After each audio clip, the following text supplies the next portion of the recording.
Father, we just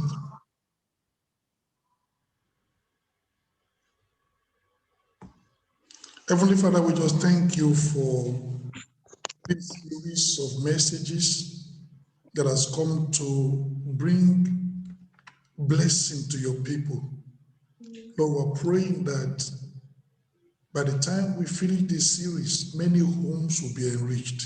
Amen. Many singles will be empowered.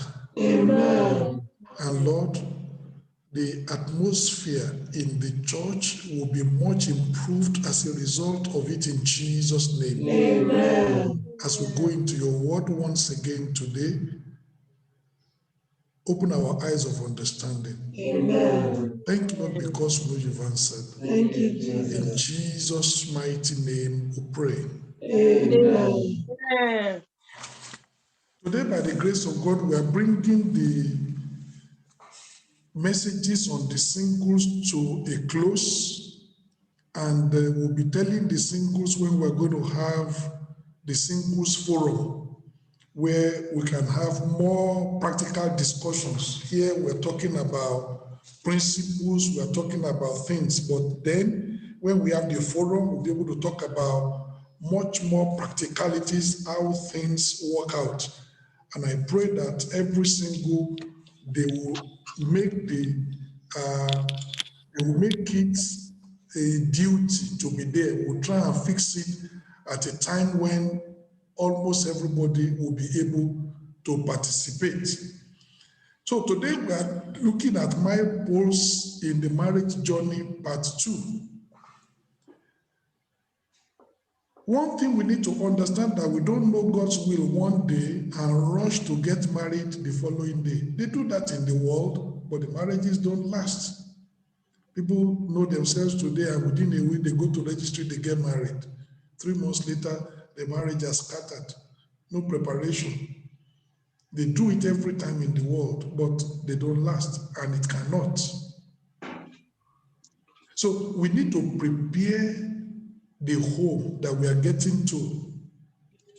We need to prepare the home we are going to set up if we are going to avoid shocks and surprises. The people that get married and from day one, they are shocked. Day one, they are surprised. Why should that be? It is because they didn't prepare. Otherwise, many of those things, they would have been able to resolve them because things would have come up. And I'm going to be a little bit practical as I go on in this message. We're looking at further mileposts along this marriage journey. And I want to tell you that hitting these mileposts give us the possibility of moving towards a fulfilling marriage. If you ignore the mileposts, it indicates that you are moving towards a disastrous marriage. Nobody is wishing anybody a disastrous marriage, but when you ignore principles, it's normal that eventually you will suffer the consequences. Wisdom demands that we listen to God, who is the author of marriage, so that we can end up as God intends, and we can end up in a fulfilling marriage. So last week, as we looked at mileposts in the marriage journey, part 1, we said the first thing you need to do is a prayerful choice. So you have prayed, and God has shown you by dream, by vision, by an inner voice, by intuition, by a special love, arrangement by a set of circumstances. You are so sure God has already shown you this individual will be your husband or your wife. You have prayed. Now, in the church, by the grace of God, what we do is after the two have prayed, we tell them to conduct medical tests. Not every church does that. This is Deeper Life rule. So I'm talking about some things that are scriptural, some things that are for, organizational purposes in the church that have reasons why we do it. So a brother has prayed and he says he has seen the will of God. The church will tell him, all right, before we even proceed, go and do medical tests. We tell him exactly what to do. The sister he has been led to, we call the sister, even before the brother talks to the sister, we tell the sister also, go and do a medical test. And the church takes that into consideration together with the leading. Then somebody says, but why are we doing medical tests? It's unbelief. We don't believe God. No, there are practical things we need to do. I will tell you a few. There have been times, for example, when they do the medical test, they bring it, and we give it, I'm not a medical doctor, so we give it to a proper medical doctor to help us interpret that medical test. He is not there when they do the test, but the test result, there was a time that the doctor told me, I said, the medical test of this brother, everything is okay, but something is wrong. And I said, so what is wrong? He said, this brother has anemia. It was the first time I would be hearing the word anemia. So I said, what is anemia? He said, shortage of blood. I said, shortage of blood? What is going to be the effect of that? He told me, I said, this brother will be dizzy many times. And sometimes he will almost be fainting if he doesn't faint. So I asked the doctor, so is there a solution? He said, yes. Is it a disease? He said, no. What is the solution? He said, it just shows that this individual is not eating balanced diet, doesn't eat fruits, doesn't eat liver that contains iron. This is the problem. If the person will increase the number of fruits that he eats, liver and some other foods like that, the blood will rebuild by itself and the volume of blood will be okay. So if we didn't do that medical test and those two people get married, you know what? My sister, you have a problem in your hand. You just have an husband that will be fainting every week. And then you'll be binding and losing, wasting time. So I called the brother and I said, brother, your medical test, the doctor said we have a problem. He said, Pastor, what problem? So I asked him, I said, have you ever fainted? He said, Pastor, not really, but sometimes I'm almost fainting. Do you feel this? Many, many times I feel dizzy. So I asked him, what do you eat? And you know normal, semo. Do you eat fruits? Pastor, I don't like fruits at all. So I said, that's exactly your problem. Semo every time, no fruits. Now the doctor said, you have anemia, shortage of blood. And it's because you don't eat fruits, you don't eat balanced diet, so your blood is short. But if you begin to eat blood, you don't need any medication, but if you begin to eat balanced diet, you eat fruits, you eat liver, you eat this and that, the blood volume will build by itself and it will be okay. We were able to rectify that problem. Eventually, they went ahead and got married. The brother was never dizzy. But if you don't do medical tests, what are we going to do? Pastor, I fainted yesterday. We'll be binding the devil that we should not bind. When eating good food will solve the problem, why are we binding the devil? So medical test is good. It brings that out. There was another time that some people, they got, said it's God's will. All right,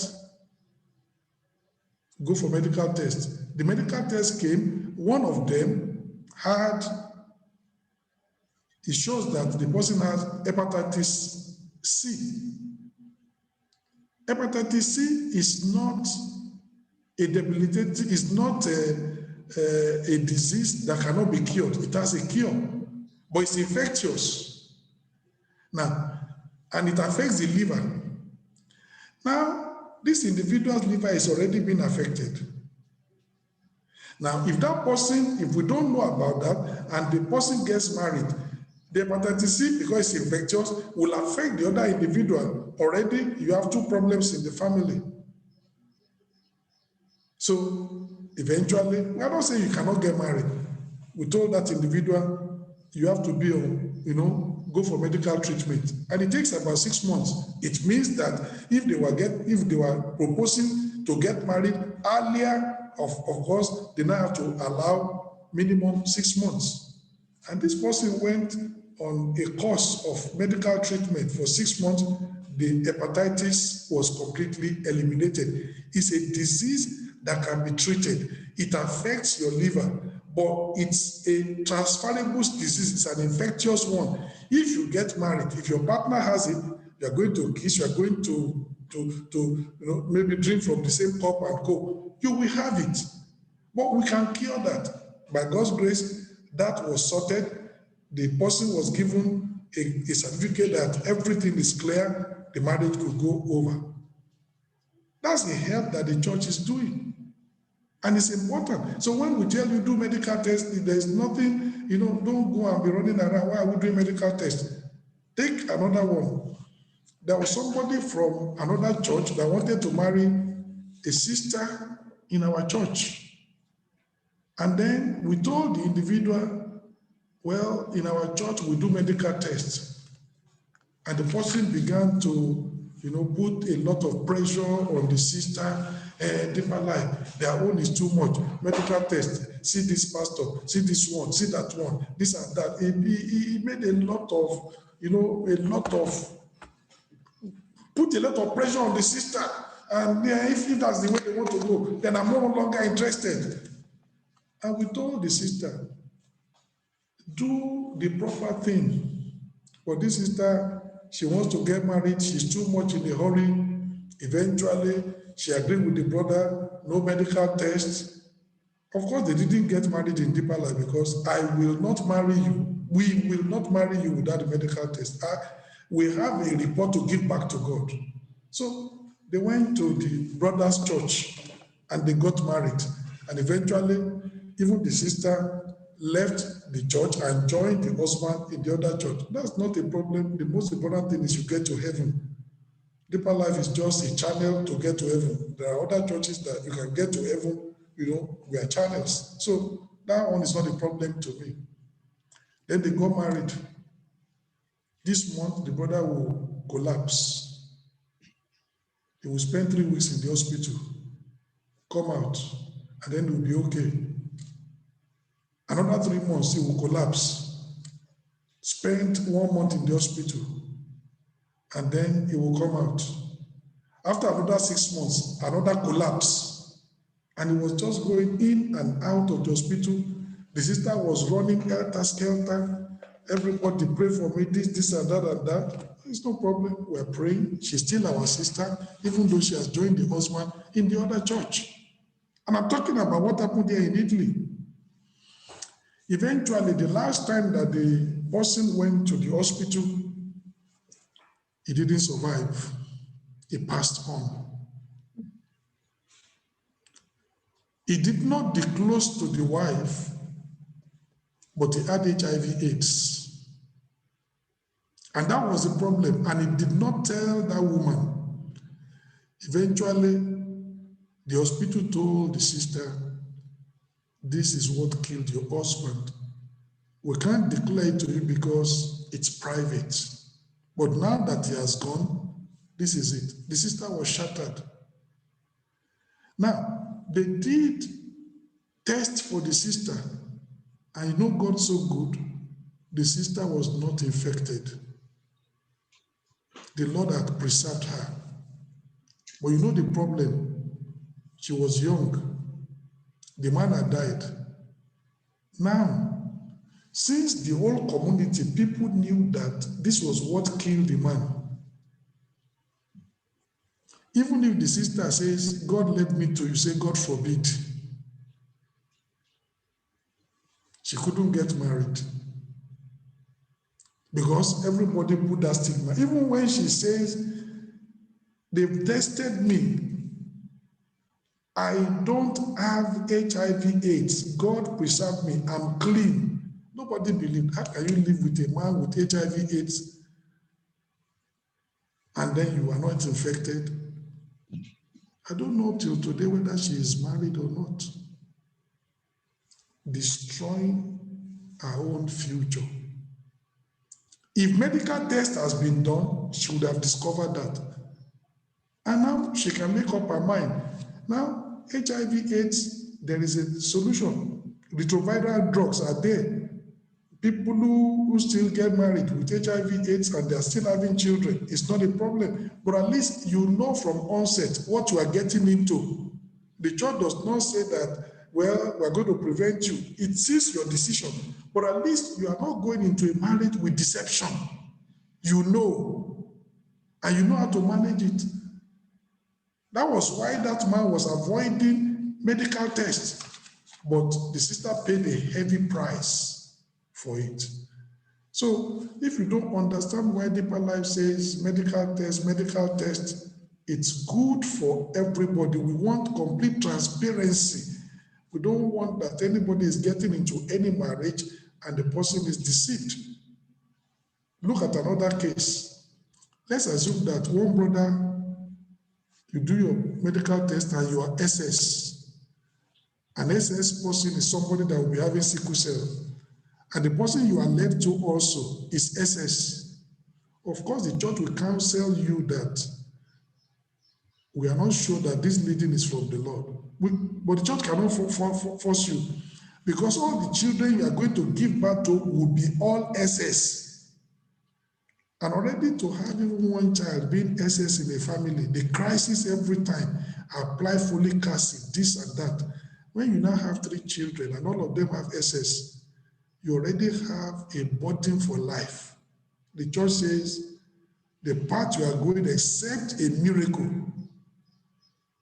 But that's not guaranteed. So the church can counsel you, but at least you know what you are going into. So we look at all that, and then with the knowledge of genetics and co, we try to give the people the appropriate counsel. That's what medical test is for. So after the prayerful choice, we tell you to do medical tests. The medical test is interpreted. If there is compatibility and there are no problems on either side, then the brother can speak to the sister, or sometimes the sister can speak to the brother in some cases. And then if they pray and they say, okay, it is okay, we want to get married, this person is God's will for me, this person is God's will for me, all right?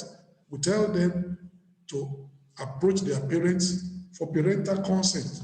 And remember, we talked about that. First of all, before the parental consent, the pastor will bring the 2 of them together after years. All right? And we look at it. Some will be rejected. No. In fact, they will not get to that point. Say, no, you are not born again. This, and that. Some may be that, okay, you have seen the will of God unto this individual, but you may not be able to marry them. There are some of our pastors. I remember one of our pastors in Italy. He was led to a particular sister, and we wrote to Nigeria. And Nigeria said, all right, this sister is on a 5-year program, and she is in year 2. Marriage cannot take place until she finishes her education and gets a degree. And that's going to be another 3 years with the years where she is. If the brother can wait, let him wait. If the brother cannot wait, let him move on. He says slow. Thank God the brother waited, if you are so sure. And after the sister finished her education, now the process began. Today they are married. He is in Italy, the wife is in Italy. So sometimes it may be like that. Slow. Things cannot move on as fast as you want. You've been thinking, I'll get married in 7 months' time. Unfortunately, the person you have been led to, there are complications. Not complications as to sin, but there are some challenges. You have to go slow. At other times, somebody says, I'm led to somebody, and we see that if this marriage goes ahead, there is so immaturity in the life of one of the partners that if the church does not counsel and mold that individual, when they get married, it will be chaos from day one. So we tell you, you need to grow. So, okay, it's God's will, but now you need to grow. That's important. And when there's maturity, everything is in place, the sister has finished her education, everything is, we can say go. So it's a traffic light. It's a pastoral traffic light. No, grow, slow, go. Some people say, this is too complicated. Don't you like traffic light? Without traffic light, many of us would have been dead. At life's crossroad, intersection of about 3-4 roads, and there's no traffic light, nothing. Many of us would have been dead because my car drives into the crossroads. Your car drives into the crossroads without saying, you stop, you go. And then no organization. Who will crash? The same way, what the traffic light does on the physical road, preserving life and making sure that we can drive with sanity and sanctity, the pastoral traffic light does also in the spiritual life to make sure that things can be done right so that lives do not crash. I pray that you will not crash in Jesus' name. Amen. Then after you have gone through the pastoral counsel, then you can seek your parental consent. Like I said, we grew up somewhere. We were not bushes. We are not weeds that just grew up anyhow. We had parents. It's an honor for your parents. They are authority figures over your life. Let them know. Mom, I intend to get married. Dad, I intend to get married. I found God's will for my life. Let them know. And then parental consent. And especially for the sister, the church will always require a written parental consent, documented, signed by the head of the family, so that tomorrow no parent will come and accuse us. I don't know what you are doing as a church. You married my daughter to a man I didn't know. We'll be able to bring out the letter and say, you cannot say, we married your daughter to a man you didn't know. This is your letter of consent, official. Very, very important.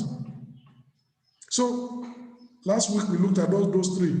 Number one, prayerful choice. Number two, pastoral counsel. Number three, parental consent. Today we want to look at three others.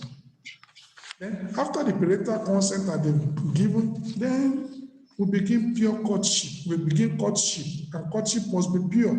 After the parents have given their consent, courtship starts. What is courtship all about? It's a time of preparation.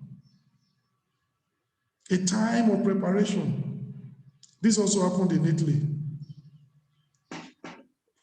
One sister said, when we said, all right, now the two of you have been led together, we thank God for that, but now there's going to be minimum 3 months of courtship and the church is good. The sister said, I don't want any courtship. I just want the church to fix the wedding. So we told them, we don't do it like that in deeper life. Sorry. So I don't want courtship. I'm already advanced in age. I just want to marry. So we cannot put our hand into any marriage without any courtship. She refused. And I told the marriage committee, just leave her. The two of them went to marry in another church. They are back to deeper life today. Later, the sister called our local pastor and said, if I know what I know today, I will not marry my husband. And the pastor said, that was the purpose of courtship. So that if you know what you know, maybe you would not have gone ahead, but it's too late. Now you are married. Courtship is the time for you to know her. Courtship is the time for him to know you. Courtship is the time for us to iron out issues, because issues you don't know that can completely scatter your family. Let me tell you one story from my own extended family. From my own extended family. I'm not talking about from my own extended family. A man and a woman, they got married. And they already have about 5 children. And the wife said, in my family, nobody ever has anything less than 6. And I'm minimum, it must be 6. I must dot that I and cross that T. I will not wait at 5. I'm not going to be the black sheep in the family. I must have 6, minimum. And the husband said, even the 5 that we have, feeding them and caring for them is already a burden. Another one, sorry, it's not possible. Do you know the woman packed out? The woman packed out of the house. Is it that I have the 6th one, or this marriage is over? I'm telling you realities.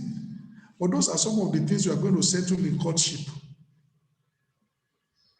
How many children are we going to have?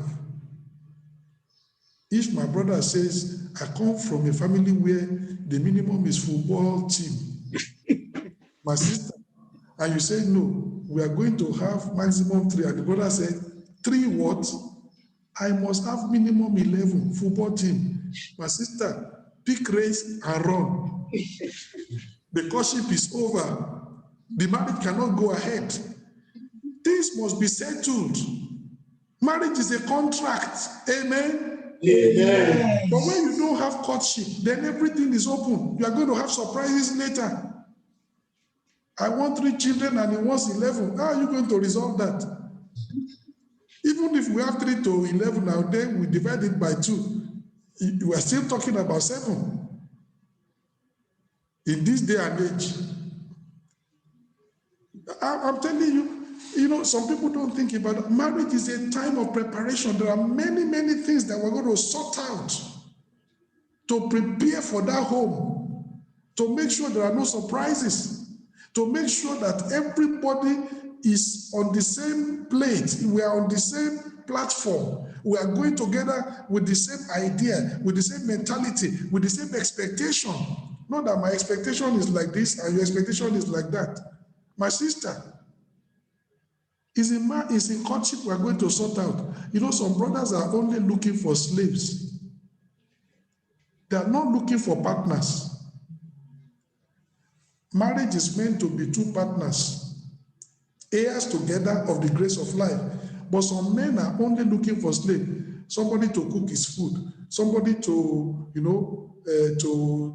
wash and iron his clothes, and somebody to give him pleasure. That's the only way he sees that woman. And apart from that, maybe she's also a baby factory. But the woman has no value more than that in the house. It's in the courtship you are going to know what is the view of this man about a woman. How is she going to be able to treat me, and will I be able to develop and be who God wants me to be under the roof of this man? It's during courtship. You understand all that. So people who always say, well, got a deeper life, they delay too much, this and that. Do you know even with the courtship, we are still having some challenges? How much more places where there is no courtship is disaster? Hebrews chapter 13, verse 4. Hebrews chapter 13, verse 4. So we're looking at the courtship must be pure. The courtship is a time when brother and sister, they come together to discuss issues about the family that they are going to set up.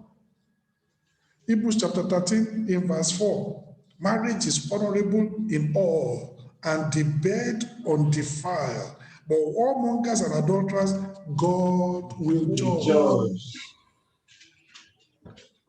There have been many casualties in this area because people take liberties they shouldn't take. My brother, you are not married yet. You are still single, and the sister is still single. Many mighty men, they are falling during courtship into immorality because of carelessness, because of presumption, because of overconfidence. Don't be overconfident. The Bible says, let him that thinketh is standeth, let him take heed, lest he fall. Very important, because we are going to be discussing, but don't go into intimacy. You are still single. Keep yourselves pure. And you know, there are ways that we do that in deeper life. In order to help you, normally we will choose, your meeting point is going to be the house of a matured believer, especially a married one, so that you don't have the temptation of immorality, because you are doing the meeting in somebody's house. The person is, of course, they are not eavesdropping, they are not there. But then you know that if you are doing the meeting in somebody's living room and they are all over the place, maybe cooking in the kitchen or maybe somewhere, immorality is very difficult. It saves you rather than you go to the brother's house or the sister's house. Before you know it, you are falling. Those are provisions that we make in deeper life so that temptation does not overcome you. Some people don't like that as well. You know, in some churches, they call it a chaperone kind of service where, you know, there's an adult supervising you to shield you. Because the two of you are in love. And you know, it's like, love is like petrol. Any little fire, any little kindling, the whole thing will burst into flames. So you want to keep it under control. That will help. So it is essential that we keep ourselves pure and the courtship pure. Don't be secretive. Do things in the open, and where you can easily be seen by a third party or supervised by a matured Christian.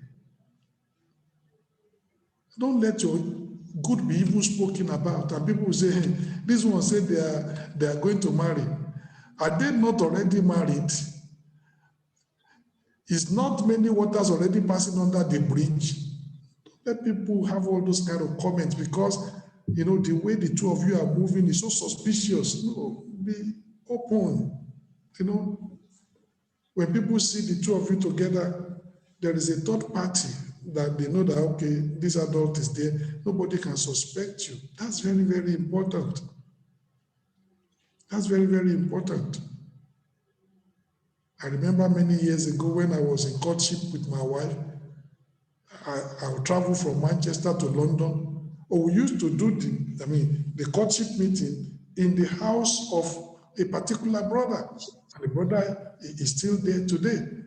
And people can witness. And when we finish, from that place, she goes her way. From that place, I go my way. Not that we leave the place, we are holding hands and we are talking and we are moving. They don't know where we are going to go. No, she goes her way, I go my way. So that people cannot say they are seeing us together, you know, in one corner and in one alley and this and that. Don't let your good be evil spoken of. You know, Yoruba proverb says that the yam you are going to eat, you eat it with patience. You have time. So why are you going to eat a hot yam that is going to bleach your mouth? You have time. Be patient. Let it cool down. I've been in the marriage now. This is 31 years. Why are you going to mess up and then spoil? You have time. So why are you in a hurry? No, that's what many people don't understand. There is time. Whatever you want to enjoy, you have time to enjoy. You will be tired. So why are you so much, in a hurry? And then you spoil your testimony. And many people, they've fallen during the time of courtship, go into immorality, defile themselves, soil their testimony. Today, it's good. I have 3 daughters. I can tell my daughters, when I was in courtship with your mom, this and this is the way we went, and they can be proud. They can be proud of their mom. They can be proud of their dad that didn't mess up their mom when they were in courtship. They can look at me as a responsible man.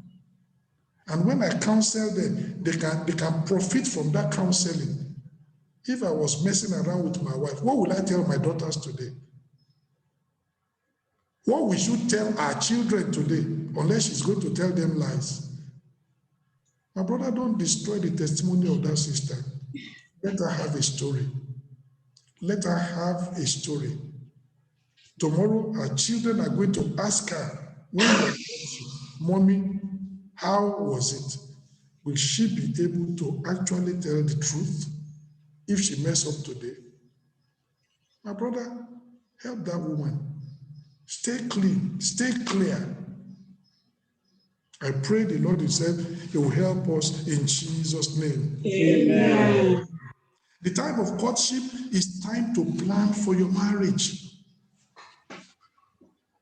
Most people only use it foolishly to plan for the wedding day. Can you see how foolish? I've been in my marriage now 31 years. The courtship time was the time we used to plan for this 31 years. But you know what people do? They use the courtship time only to plan for the wedding day. What dress are we going to wear? What shoe? Where are we going to rent? What is how are we going to design the wedding program? It's all about wedding day. It's one day. The wedding day is one day. You have another 31 years after. Is it not foolish for someone that wants to pack into a house and he spends all his resources and all his time to clean the front of the house, but inside the house, everything is rough, disorganized, and dirty? Is it not foolish? But that's what people do. They concentrate on the wedding day. We must make it great. Everybody must know this, and that. And they never plan for the home that is going to be beyond the wedding day. And you find them immediately after the wedding, stress, crisis, fighting, every time. The marriage begins to crack the following day after the wedding. Say, how can it be? There was no organization. I didn't know you were like this. You didn't know she was like that. Okay, you are knowing. Amen. Amen. There is more to it than meets the eye. We must prepare. Use it to prepare and plan for your wedding, for your marriage. In Deeper Life, we're going to give you a list of what to discuss. A, B, C, what to trash out. How are we going to handle our in-laws? How are we going to match our own careers? What are we going to do, about our aspirations? How many children are we going to have? How about food? Sometimes you eat a particular food, she doesn't eat that food and go. How are you going to harmonize things? And so we discuss food, we discuss clothes, we discuss, commitment to the Lord, we discuss about children, we discuss about how we're going to respond to in-laws and many, many issues. The things that tear many families apart. Already you have trashed a lot of it in courtship. Very, very important. The man can say, like I told you the other time from my extended family, I want 6 children. And you're saying, in this Europe, 6 children, you are operayo. How much are you bringing in? 6 children. And your wife is saying, 3 is enough. Say, no, in my family, we never have less than 6. So are you going to use your family to determine the number of children you're going to have?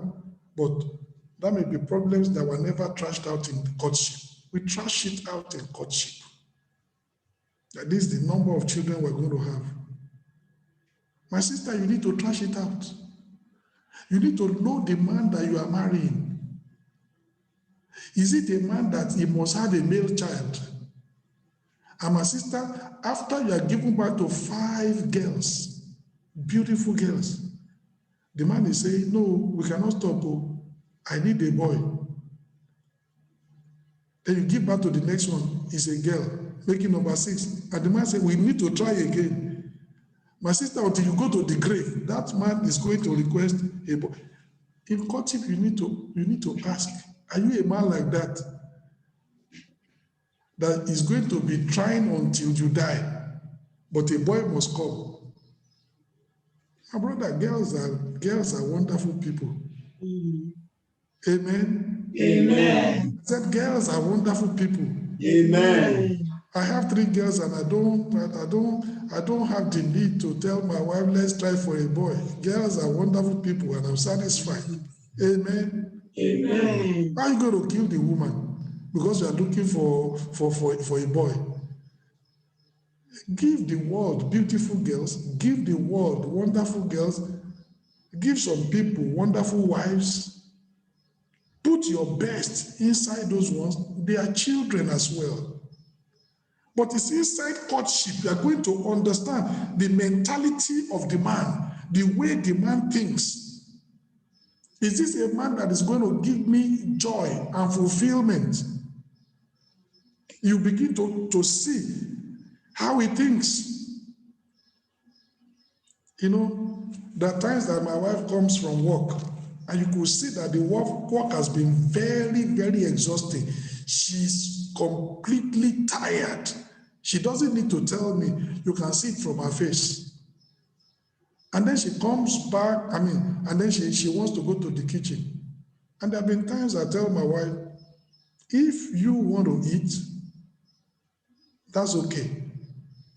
But if because of me, you can leave it. Go and sleep. Go and rest. Do you have a man like that? And some of those days, I just take cornflakes and then go to bed. Somebody says, Pastor, cornflakes in the night. Is there a commandment in the Bible that says, thou shalt not take cornflakes in the night? Yes, sir. Answer me. No, sir. Which one is more important to you? The health and the sanity of your wife or your belly? My wife is more important to me. I can do that sacrifice. It's one night. It's one day. Let her go and rest. Take whatever you can take and go to bed. Her health is more important. I don't want to be, when I'm 65, and then my wife will be looking 85 because she was overworked. I don't want to be like that. If you want to, that's okay for you. Very, very important. So it's during courtship, you are going to understand the mentality of the man, how he thinks, his vision of the future, where he's going to take you to as a woman. That's what courtship is all about. So don't use it to discuss what dress are we going to wear, what clothes are we going to wear, which hall are we going to rent. It must be a societal wedding. That's one day. The wedding is one day, one day, one day. Prepare for the home. Courtship is for that. So many people use the courtship time foolishly to plan for the wedding day. It is good to remember that after every wedding, there comes a marriage. Don't spend a lifetime polishing the entrance of the building while neglecting or ignoring the inside of the house. That's foolishness. Plan within reasonable limits and discuss issues relating to your marriage from a scriptural perspective, life and doctrine. What do you believe? If you begin to have conflicts on life and on your doctrine, it's going to be a problem. Not many years ago, there was a sister that was coming to our church. The husband doesn't come to the church. And one day the husband came to church and said, Pastor, I came to see you. And I said, you are welcome. I want you to tell my wife she must not pay tithe anymore. And I told him, why? He said, we need all the money in the family, and I am the head of the family. So I told him, I'm sorry, I cannot do that, because that's a covenant with God.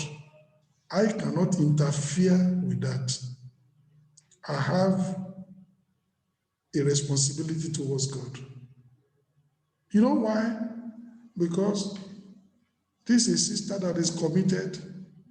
She didn't marry in the church. She's committed unto God. But she's gone to marry somebody, even though he goes to church, he does not believe in paying tithe. And that was causing chaos in the marriage every time. Beatings and a lot of row. Now, we're talking about doctrine now. We're talking about doctrine. And she was not enjoying her family because that was always causing a lot of problems. And you earn money, you give it to the church. He doesn't give it to the church, give it to God. That's a covenant. She's a believer. I'm not going to tell that to your wife. That's not my job as a pastor. Sorry. The man was looking at me. Say, sorry. So you want to see that your doctrine is harmonized. My sister, you marry, you are a believer, and you believe that one man, one woman, but the man you want to marry is going to another church. Some of these white garment churches where they say, well, Abraham had, there was Sarah, and there was Keturah, and there was Hagar, David, there was Michael, and there was Abigail, and there was this, and this was still men of God. They go to the Old Testament, and they'll tell them, even if you marry many wives, it doesn't matter. My sister, then you get married. And then your husband is saying, well, I'm thinking about second. I said, second what? Are you not a believer? You begin to have problem. Doctrine. What does he believe? What do you believe? Or is there going to be a conflict as a result of that? Life and lifestyle. Those things are discussed in marriage. Life and doctrine. Your lifestyle. Your career. Your food. The children you're going to have. The in-laws. How do you deal with them? Christian commitment. Your life goals. Your friends. My sister. There are some men, they love their friends so much and they don't understand living and cleaving. They've been living their lives after work, 5 p.m. They go to the bar to socialize with their friends. They leave the bar at 10 p.m. to go and sleep. The following morning, they go to work. From work to the bar, playing with friends, socializing with friends. Now you want to know, if this man marries you, is that going to continue? You'll just be a lonely woman in the house. The man finishes work and is going to spend all his time with his friends. Has no time for you. You want to be sure that this man will have time for you. When he finishes at work, socializing with friends was his priority. Now that he's getting married, when he finishes at work, my wife at home is my priority. Priorities must change. But the man said, no. That I'm marrying you, do you expect me to change my lifestyle? The man that says marrying you is not going to change his lifestyle. He's not going to adjust his lifestyle. My sister, you better run away. I'm counseling you today. Any man that tells you after marrying you is not going to adjust his priorities in order to bring fulfillment to your life, to give time to you, run away, because you are going to be lonely in that house. Depression will kill you. But you're going to know that in courtship. In deeper life, it's not every courtship that ends eventually in marriage. When there's so much disagreement and they say, no, this one says, this is it. Now they say, no, it cannot be. It cannot be. It cannot be. Eventually you tell them, money shows the day. If you have so many disagreements like this, you cannot cope in courtship. The marriage will be hell, separate, and they go their way. So courtship does not mean now marriage has taken place. That's the time you are knowing the individual. You can know the man, whether the man will be caring, whether the man will be compassionate, whether the man will be considerate, whether the man, thinks more about you than more about himself. You are going to know. It's in the courtship. You will know who this man is, what to expect from him, so that you are not getting into marriage and then you are getting surprises, you are getting shocked. People who don't go through courtship, they get shocks. Say, I didn't know you are like this. If I knew, I would not marry you. Unfortunately, you are married. That's what marriage is all about. So we discuss all these things during courtship. If everything, like I said, the church will guide you. If you do it in deeper life, we'll show you what to do. One by one. We'll get you through it to make sure that you cover everything. Now, if everything is okay, it is during this time of courtship that formal introductions is made from family to family. It's during this time of courtship that dowry is paid. The church manages the process for you. We tell you when the introduction is to be done. We tell you when the dowry can be paid. And the church is involved in the process to make sure that the dowry, even when it is paid, it is done to the glory of God. When I was going to get married, my wife's family, it's a Muslim family. The father is an Alhaji.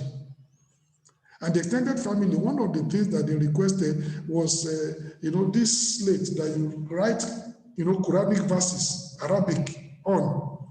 In Yoruba language, they call it, Kew. You write it on. And that was part of the dowry they requested. I said, me, pastor. Me, a pastor. I will be giving that as part of dowry. It's impossible. And they say, if you are going to get married, it will be done. You can pray. I prayed. I waited. It took time, but God sorted it out. Eventually, I didn't give it, and I'm still married today. So we want to be sure that things are done. They tell you to go and bring what is ungodly. We don't do that. Go and bring kola nut that we're going to just throw somewhere to our ancestors, and we're going to pour libation. Of course, you cannot do that. So that's why the church is involved in the process. We want to be sure that even in the payment of dowry, God is glorified. So you don't go and do it at the back and say, Pastor, we have done dowry. No. Church must be involved. We want to be sure, because we have an account to give to God that things were done right. So it's not that maybe the church wants to slow it. We have to give an account to God that in everything we did as pertaining this marriage, God, according to your word, according to your revelation, in all honesty and transparency, we did what was right. We have an account to give to God. So you must not only think about yourself, you must think about us also. Because every wedding I conduct, I'm going to give an account of it. It's not just, some pastors. There was a brother and a sister. The sister was already pregnant. So we said, it is only matrimony. We cannot wed you in the church. That would be hypocrisy. Sorry. They went to another church. They got married.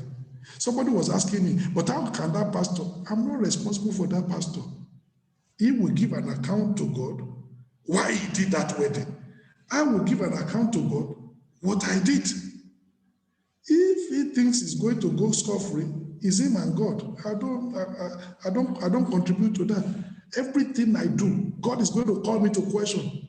My brother, my sister, I will only do what I know is right. Because God is not going to excuse me. Saul told Samuel, the people put me under pressure. That's why and Samuel said, but I told you what God said you should do. That's no excuse. He lost his crown. He lost his throne. The Spirit of God left him. There are consequences. So we only do the ones that we know that this is from God. So very, very important. Let the time of courtship, let it be a time of preparation, a time of sorting out the family, a time of preparing for the home, and make sure you do it in a way that is glorifying to God. Don't give room for the devil. Don't allow immorality to come in. Stay clean. Stay chaste. Stay pure.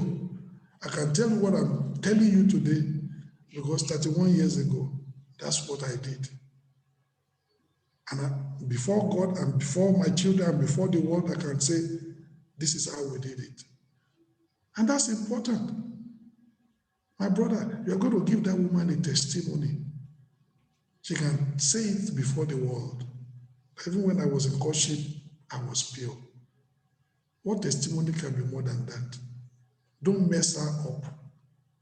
I say, at least we're going to get married. Hey, you are going to get married. Wait until you get married. Not to mess her up. And it's important for sisters also to hear. Some of you that if men put you under pressure, if you don't agree, since I'm going to marry you, I told you I'm under pressure. Tell him to go. That's not a good man. That's not going to be a good husband. If you yield and you do it, number one, you have sinned against God. Number two, that man is going to use it. I've counseled cases like that. People who got married before they came to deeper life. And then sometimes there's a problem in the family. And then maybe the husband will say, you prostitute, you slut. And the woman will say, slut. Am I sleeping around? You are my husband. You are the only one I know. How can you call me a prostitute? And before we got married, when we were doing it, how am I sure I was the only one? And that thing will go like a sharp arrow into the heart of the woman. The man will use it against you. Keep pure. Stay clean. Stay chaste. Preserve your testimony. Preserve your integrity. Very, very important. And I'm telling you as a pastor, I've counseled cases like that. And you have to be telling them, all right, you did it when you were not born again. You married when you were not born again. And you did all that. But now you are new people. You need to have a new mentality. You need to forgive yourself. And there will be wound in the sister's heart. Because the husband now is using what they did before the marriage and saying, how am I sure I was your only boyfriend? How was I sure that I was the only person sleeping with you and the other people? How am I sure? Women have more to lose. I'm telling you. My sister, stay clean. Don't let anybody put you under pressure. If anybody puts you under pressure, tell him that's the door. Let him go. God will find you another man. Another man that is patient enough to wait. Another man that wants to preserve your testimony. Another man that wants to preserve your dignity. Another man that you can tell your story in years to come and you will not feel ashamed. God will give you that man. So any man that tells you, hey, this and that, since we are going to get married, what is wrong in it? I'm not doing it with anybody. Tell him, if you cannot wait until we get married, out. Say, how will I get? God will sort you out. People need to be relaxed. And as you are hearing me today, I'm praying that you will be relaxed. Yeah.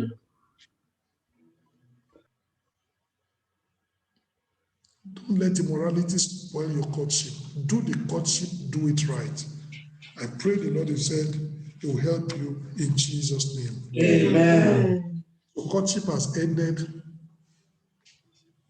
The dowry has been paid. Family introduction has been made. The church has given you a particular date for wedding. Now, nations differ. What did I say? Nation differs. If I take, for example, Nigeria, according to the, Land Act 1974 in Nigeria, the Marriage Act 1974, churches that are big enough can apply to the government and they can have the marriage license. So, like Deeper Life does that.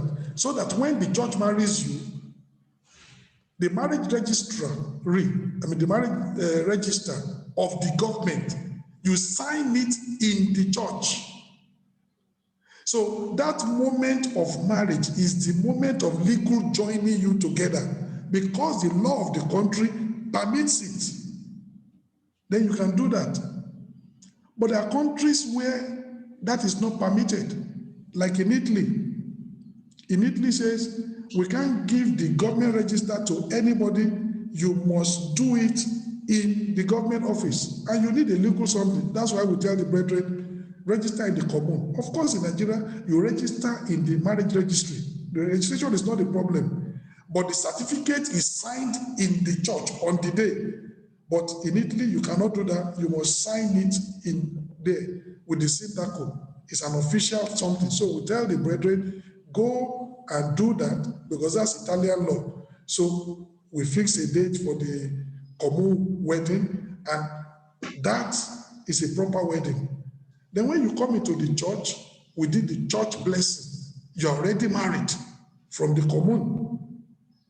But if it's in Nigeria, it's on the same day that the spiritual and the legal is taking place because the law of the nation allows that. So that's the way we do it in Italy here. We register to the commune, then there will be a day when the marriage will be conducted at the commune, and based on that, the church can now, do the wedding, and then we solemnize it. Public consummation.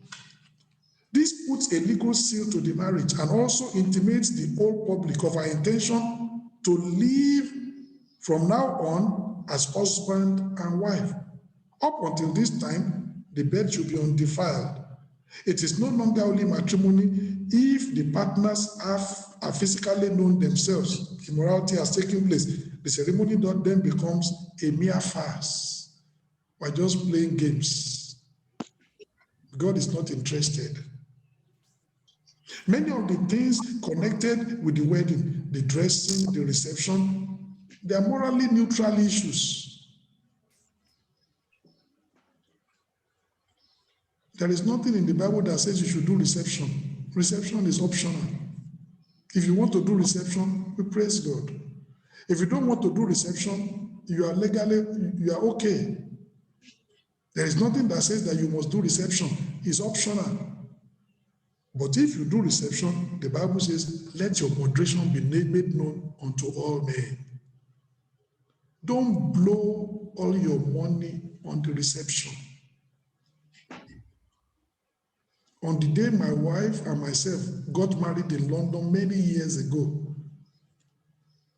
at that particular time, the minimum people used to spend on wedding is about £10,000.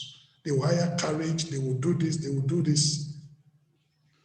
Our wedding cost £500. And that money included the new suit I wore. It included the new shoe I wore. It included the food that people ate. It included the money we paid for the hall that we rented because we couldn't do the reception in the church. The church didn't have those kind of facilities. £500. Is it because we were poor? No. My wife had £7,000 in her account before we got married. It's not because there was no money. Let your moderation be made known unto all men. Don't build your family on the gifts that people are going to give you. Build your family on your own resources. If people give you gifts, we praise God. If people don't give you gifts, it doesn't matter. You're already prepared that you are going to manage your home. Very, very important. So you don't say, okay, somebody will give me fridge, somebody will give me cooker, somebody will give me frying pan, somebody will give me plates. That's not the reason why we do reception. No. If people give you gifts, we praise God. If they don't, it doesn't matter. You're already prepared. You can manage yourself. So many people build their new families on the unseen gifts. You know what I call them? Unseen gifts of well-wishers. Don't build your family on the unseen gifts of well-wishers because they're thinking, uncle will give me 500. This one will give me 200. We put it together. They go and borrow money to do reception hoping that the money people will give them, they will be able to use it to pay off the debt. And many times they end up in debt, struggling to pay the money they use in doing the reception. No, do things moderately. Do things within your capacity. That people give you money, praise God. People don't give you money, you don't get bitter. There is no stress. You start your family, you are relaxed. Not that you start your family with financial stress straight away because of the massive expenditure during the day of wedding. Don't do that. Don't be foolish. We are believers. Don't try to impress anybody. Your wedding day is not to impress anybody. Your wedding day is to lay a foundation for a fulfilling marital life for both of you. It's your day. It's not other people's day. It's your day. Amen. Amen. Wedding day is your day to lay foundation for a good future. It's not a day to impress anybody. If people are impressed, we praise God. If they are not impressed, tough luck. So let your moderation be made known unto all men. Your dressing, let it be normal. You know, the dressing, the reception, they are morally neutral issues. But you know what we read in the scriptures this morning? Whether you eat or you drink, or whatsoever you do, what did he say? Do it to the glory of God. The glory of God. Even your wedding, do it to the glory of God. As a believer, you don't drink alcohol. Don't serve alcohol in your wedding because some people come and say, this is no wedding, no, if there is no alcohol. No. Glorify God in your wedding. Let people know what you stand for. I don't drink and I don't give it to people, and you can't come to my wedding to drink alcohol. No.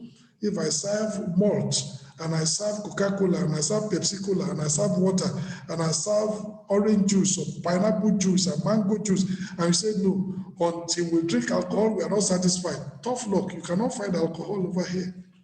Do all to the glory of God.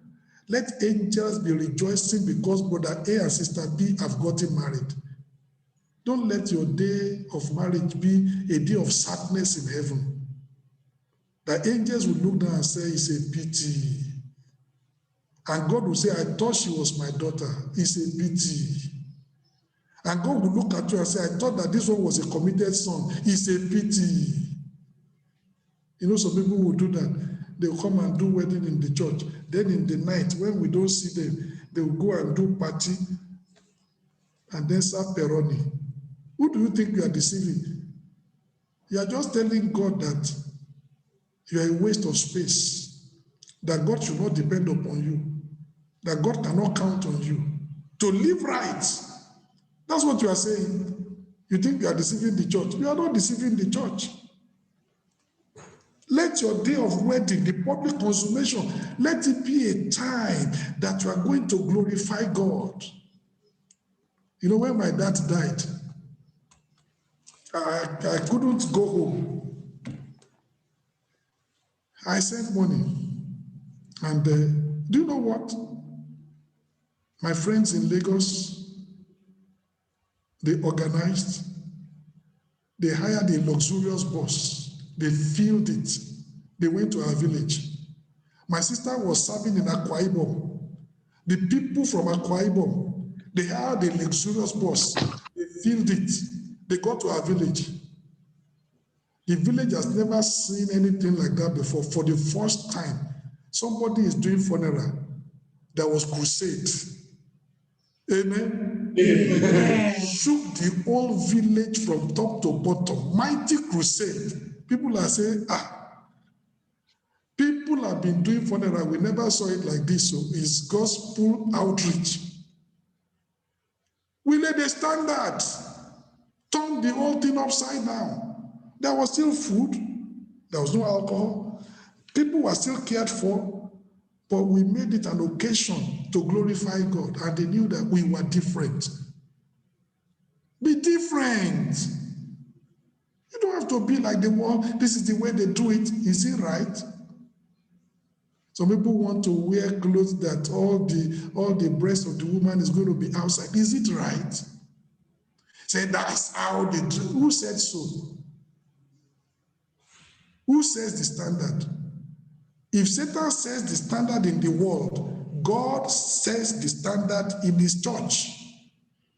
If they will wear that kind of dress in the world to do wedding, because that's what is the norm in the world. We don't wear that kind of dress to do wedding in the church because God sets the standard here. We want to glorify God in all that we do. And I'm praying that those who are hearing me, that in all that you do, let your marriage glorify God. Let it be, let your wedding day be a day of celebration in heaven. Don't let it be a day that angels are regretting that they ever had even relationship with you, that they ever identified you as a child of God. Let it be a time of celebration in heaven. That God is saying, can you see another son has gotten married, another daughter has gotten married. Glory be to the Lord. And the angels can celebrate that. And look at the ceremony. Everything is bringing glory to God. I pray, if that is at the back of your mind, you will cooperate with the church. But if you are using the standards in the world, then it will be a problem. It will be a problem. Because the standards in the world, they are already bad. On the day of wedding, champagne, Peroni, Gulda, Anakin, all sorts. They'll finish drinking, they'll be fighting. Everything will erupt. A lot of money is owed. You start stress the following day. Honeymoon ought to start the following day after the marriage. For many people, it's the bitter song. You know what? Honeymoon, bitter song. Honeymoon ought to start after the wedding. It is bitter song because fighting, quarreling, stress. Is that marriage? And people will be saying, if you went to that marriage, let me tell you one. This one is in Ancona. Somebody in Ancona, he went to marry in Nigeria. And when he went to marry in Nigeria, he invited the governor to come to that marriage. But the governor couldn't make it. The governor sent, assistant governor, commissioner of education, commissioner for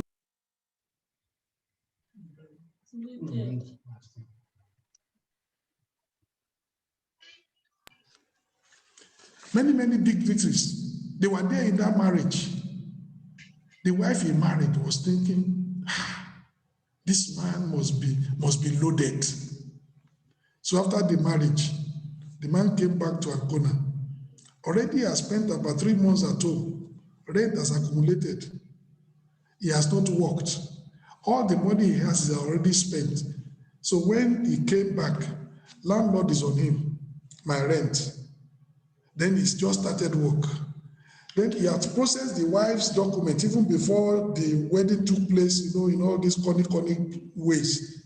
So it was not long that he came back from Nigeria, the wife joined him.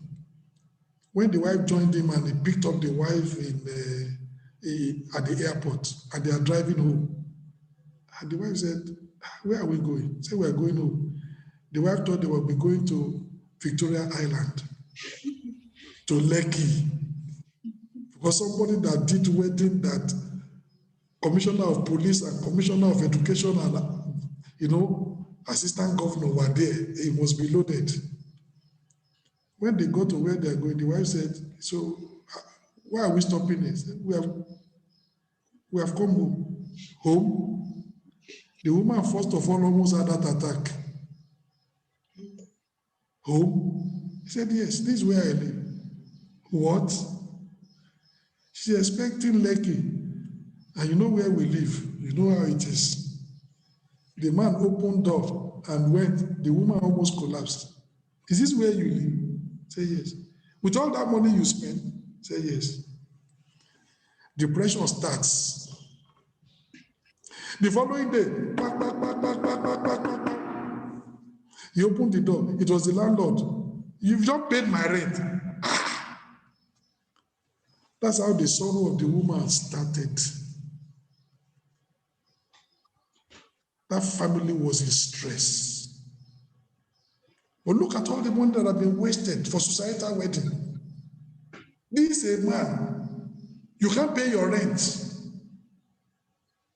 Look at where you are living. Foolishness. And that's what they do in the world. But that's the one people are going to say. I say, when I do my wedding, I want my wedding to be like the wedding of Okonkwo, my brother. You better leave Okonkwo alone. Because you don't know the stress is having in his house as a result of that wedding. Leave Okonkwo alone. Do it as a child of God. You know, today I'm being practical because it's important. The world has put us on too much pressure, and it's unfortunate that many believers are yielding to that pressure. Your wedding day is one day. You have many days to live. Like I told you, a wedding cost £500, and it was still very good. People came, people ate. What is wedding all about? The reception was great, but money was not wasted. And it was not because we didn't have money. We still had money. But I wasn't planning my life based on the gifts that people, if people give, praise God. If they don't give, it doesn't really matter. We've planned exactly how we're going to live and how we're going to set up things. Oh, very important.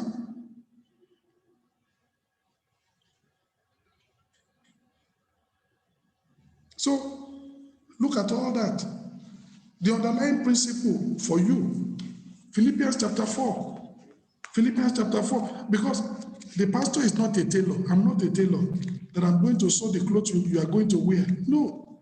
We counsel you. This is what to do. You know, be godly, this and that. You know, we tell you what is moderate, what is not moderate, what is godly, what is not godly. Philippians chapter 4, verse 5. Let your moderation be known unto all men. The Lord is at hand. Be moderate. On your day of wedding, be moderate. It's one day. Be moderate. Don't waste resources like the prodigal son. Just do something that is normal, decent, and befitting.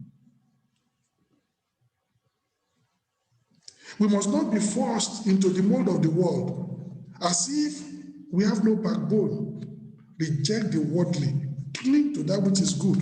Don't think that you necessarily have to do something because tradition and convention says it. No. With tradition and convention. Whatever you do, you know, whether you do reception, are you the better? Or you don't do it, are you the worst? Look at the scriptures in 1 Corinthians chapter 8, verse 8. It's talking about eating food. If you eat food, we praise God. If you don't eat food, you are not. You know, these things are morally neutral. 1 Corinthians chapter 8, verse 8. It tells us, but meat commendeth us not to God. That's not what is going to give you approval before God. Your wedding, no, that's not. For neither if we eat, are we the better? Neither if we eat not, are we the worse? You don't eat, you are not the worse. You eat, you are not you are not better off. These are morally neutral. But let your moderation be made known to all men. Glorify God in whatever you do. Let God be glorified. Let it be the first point of call that whatever I do, I want to bury my dad, God is glorified. I want to bury my mom, God is glorified. I want to get married, God is glorified. I want to eat, God is glorified. I put on clothes, God is glorified. Whatever you do, he said, whether you eat or drink or whatsoever you do it to the glory of God. My brother that is drinking Peroni, can you drink Peroni to the glory of God? My brother that wakes up and then you put on Heineken and Gulda, can you drink to the glory of God? My brother that every time Shinap and Johnny Whiskey, can you drink Johnny Whiskey to the glory of God? Do all to the glory of God. That should be the guiding Christian principle for you. Only do things that you will not be ashamed of if Christ were physically present. If Jesus were to be present in your marriage, and you are serving beer, will he be happy? If you say no, then don't serve it. Only do what you know. If Jesus was physically present, he will have no objections. That's how to do it. I pray the Lord himself will help us in Jesus' name. Amen. Let's look at a few things as I round up. Practical considerations. There are many practical considerations to bear in mind for marriage to be fulfilling and effective. Number one, God's plan for our lives. Married people still have obligation towards God. Marriage must never negate this, but always enhance it. Don't hinder your partner from serving God. Maybe before you got married, your wife used to sing in the choir. My brother, don't kill her talent and say, no, now I'm first. God is second. Is what I say you do. Don't kill that woman. Let her continue singing in the choir and serving her God. She was paying her tithe before she met you. Don't let that dry up because you love money so much. Everything that comes into the family must stay in the family, not even honoring God. Don't do that. Let her be her best for God. Very important. So we need to consider that. What is God's plan for our lives? What are you doing for God before you get married? What is your husband doing for God before you get married? How are you going to do even much better because the two of you have gotten married? Myself and my wife, we have done far more for God than I was doing and she was doing before we got married. She was very committed in the church before we got married. I was a pastor already in deeper life before we got married. But the marriage has made us to be even far more productive for God. Let it be like that. Let your marriage produce, a better union, a more productive union. Number two, number of children. Consider your income and aim to give a good standard of living to your family. If you earn €1,000 and you have 12 children, some of your children will develop kwashiorkor because you will not be able to even give them good food. Too many mouths to feed. My brother, you know your income. It's important.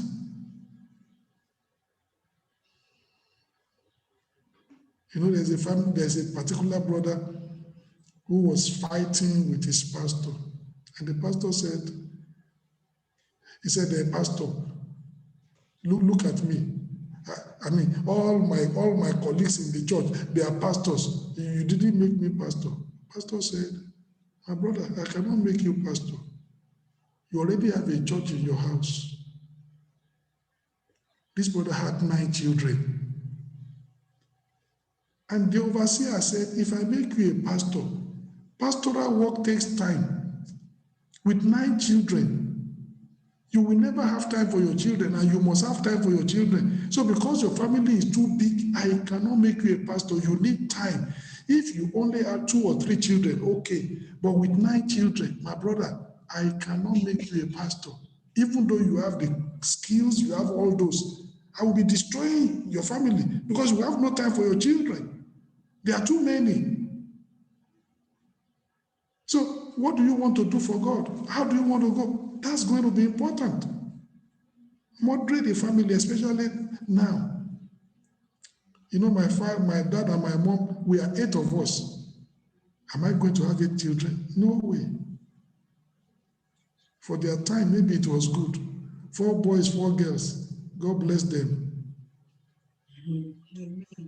My own, 3 girls have stopped. Amen. Amen. Say, be like your father. I don't want to. Amen. Amen. I want to give my children quality of life. The money you will use to train 8 children, if you only had 3, you would have put all that money on them, they will have better life. We are learning. And there are still some people in our generation, they still want 6, 7 children. My brother, how are you going to give those children quality time? How are you going to give them quality of life, quality education, with everything expensive. Look at your income. So you determine. And it's in marriage. My sister, don't just say how many children the brother wants to have. You will raise football team. Will be crying for you. You need to determine it. Maybe somebody says, I want 2. The other one says, no, it's 4. All right. If you cannot agree, 2 + 4 divided by 2. And you meet in the middle. The one that wants 2, raise it up by 1. The ones that want 4, come down by 1.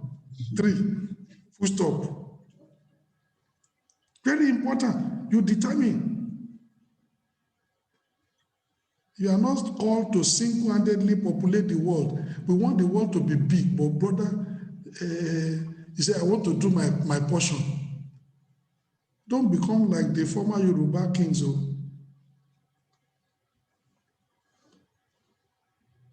King Abiodun of Oyo, 600 children, 1 king.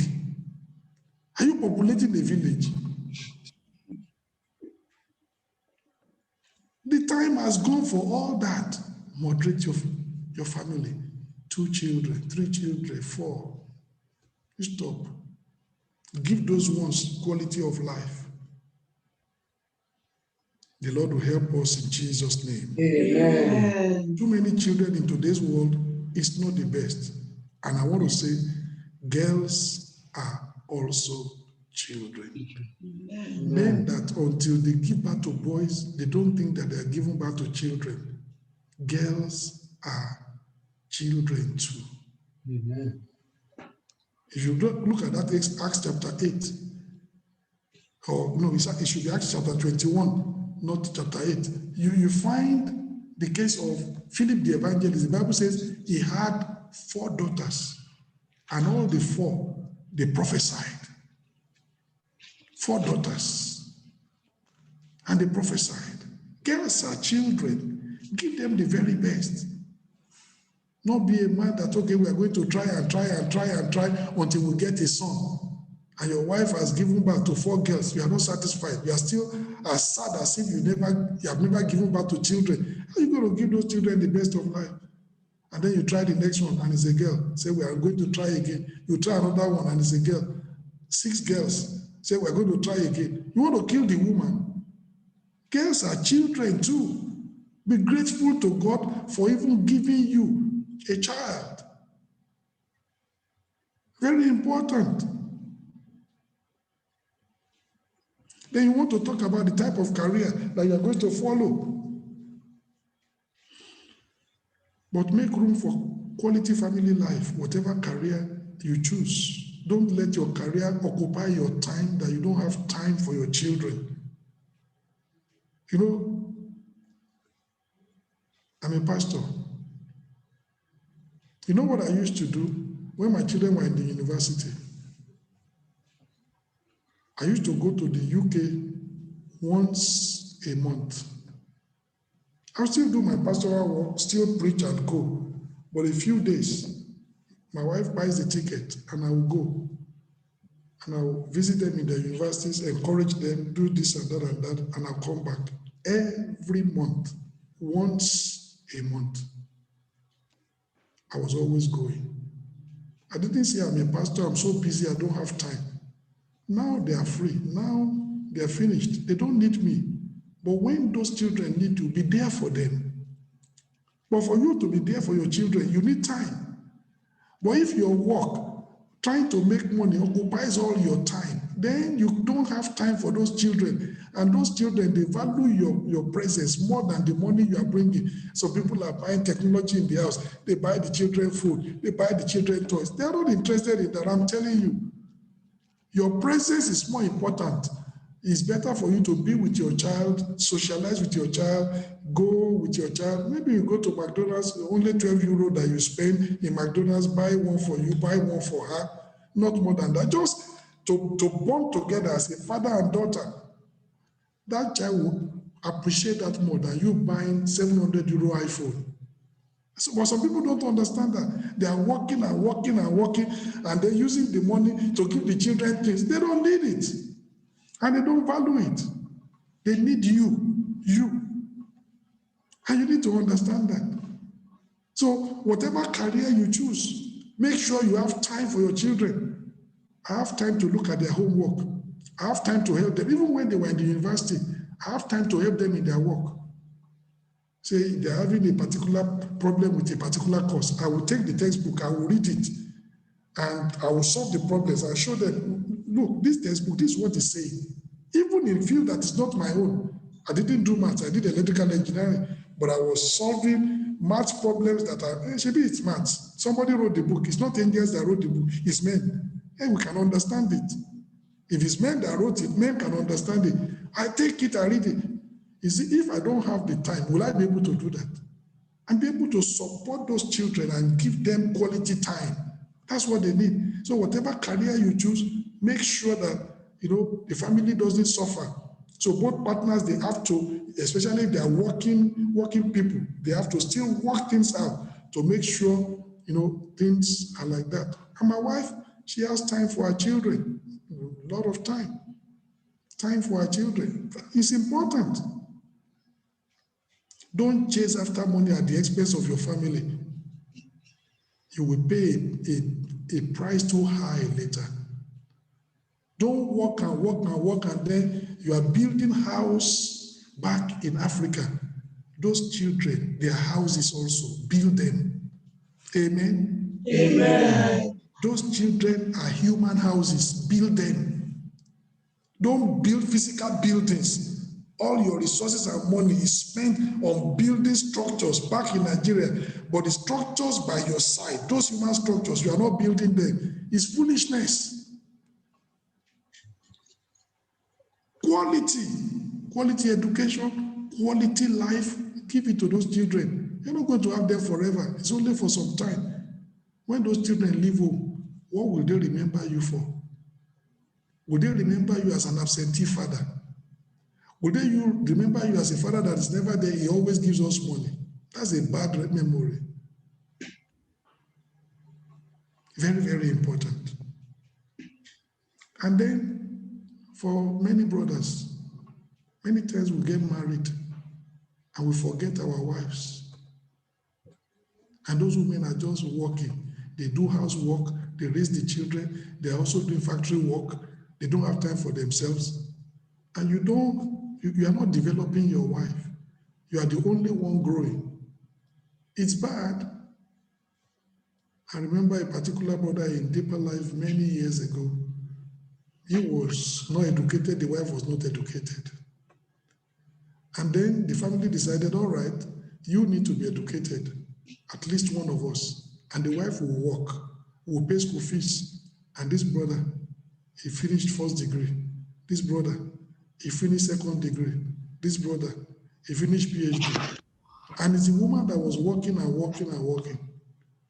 And then he finished PhD, now realized that my wife is an illiterate. That's how he left the wife.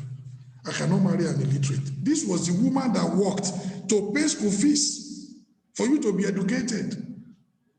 But you know what he should have done? As he is moving, the wife should have been moving also. The gap is not too much. When you are developing and your wife is not developing, it's going to create a problem. Eventually, you see yourself wide apart. I'm telling you this because it's a sad story. He left the church, he left the wife and co. Because now he has a PhD, he's educated. My wife is an illiterate. But that was a woman that paid all the school fees, working day and night inside that marriage to make him educated. Now he has gotten educated now, and now he realizes my wife is illiterate. But you were illiterate also before. My brother, develop your wife. Your wife is more than a food factory. Your wife is more than a baby factory. That woman is not just to give you pleasure. The Bible says, look at 1 Peter chapter 3, verse 7. You know, what we're talking about is so important. And these are the things to discuss in courtship. Not, I like you, forget all those I like you. Let's be real. Amen. Amen. 1 Peter chapter 3, verse 7. The Bible says, husbands, likewise ye husbands, dwell with them according to knowledge, giving honor unto the wife as unto the weaker vessel, and as being heirs together of the grace of life, that your prayers be not hindered. My brother, your wife is not a slave. The woman you want to marry, she's not meant to be a slave. She's meant to be heirs together with you of the grace of life. You are partners in progress. Let that woman be developed. Make room for her development in all areas. You did not inherit a slave. In marriage, you gained a partner. That's important. Develop that woman. You know, sometimes when you see some brothers and their wives, you'll be wondering, the man looks very refined. The woman looks like somebody that has just come from the village, fresh. Not developing the wife. Developing that woman, develop her outlook, develop her mentality, let her also grow. Not just you alone. Take her along with you. She's your partner. And then private space to grow. These are practical considerations. My brother wants to get married. You know, in Deeper Life, we do inspection. And then we say, brother, we want to see your house. Marriage community says they want to see your house. Say, Pastor, I'm sharing flat with 4 other people. My brother, how do you want to marry in that place? You are sharing flat with 4 other people. Your wife is at home. She cannot be herself. She has to be, dressed fully every time, morning till evening, because, she must not uncover her nakedness, but she's meant to be in her house. She should be able to relax.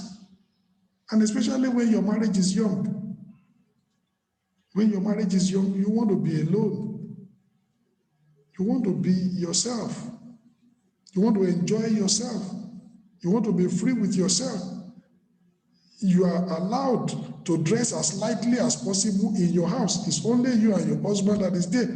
The 2 of you are together. That makes way for intimacy and for love to blossom, understanding to blossom. You need private space to grow. Married people need to grow, and they require their private space in which to grow and live. This is even more relevant. In the initial stages, living with other tenants in the house is not the best. Have your own accommodation, no matter how small. My brother, rent. Some brothers are trying to get married. They don't have pot. They don't have spoon. Say, brother, how do you cook? I said, I eat McDonald's and cook every time. And you think that your wife is going to be eating McDonald's and cook? You need to set up a home, a private space to grow. Some brethren that are always looking, hey, let me take tenant, and so that it will help us to be paying the rent. You look at your marriage. It can never be. You cannot be yourself, and she cannot be herself. That tenant in your house will be restricting you. You better take a smaller accommodation that you can afford, where it's only you and your wife. You can be yourself. You want to play with your wife, your tenant is around. You restrict yourself. That's going to be killing your marriage small. I'm telling you, it will kill your marriage small. Let the woman be herself, let you also be yourself. So even if it's a small place, but let it be your own. Especially when you are just newly married. You need to be alone. Space to grow, space to love one another, space to understand yourselves. These are practical things that enhance marriage. I pray that when we have the singles forum, we'll be able to say more. Today, it's just discussing principles. When we have the singles forum, we'll be able to discuss more practicals, the things that can enhance marriage.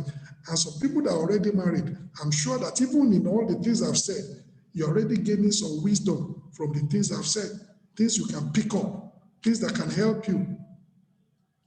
And I pray the Lord himself, he will do it in our lives in Jesus' name. Let's rise up and pray and just tell the Lord that he will help us. That by his grace, he will help us. By his grace, he will help us. He will help us. Mileposts in the marriage journey, part 2. Some of you that are not married, you are hearing things that can help you to make your marriage the very best it can be. And it will be. Believers before they were born again, they didn't have the opportunity of the kind of message. Oh Lord, I'm praying that where there is pain, let the balm of Gilead be applied in Jesus' name. Amen. As they begin to implement the principles they are learning from today, oh Lord, I pray, bring a change. Amen. Bring comfort. Amen. In those marriages in Jesus' name. Amen. Thank you, Lord, because we know you've answered. Thank you, Lord. In Jesus' mighty name, we pray. Amen.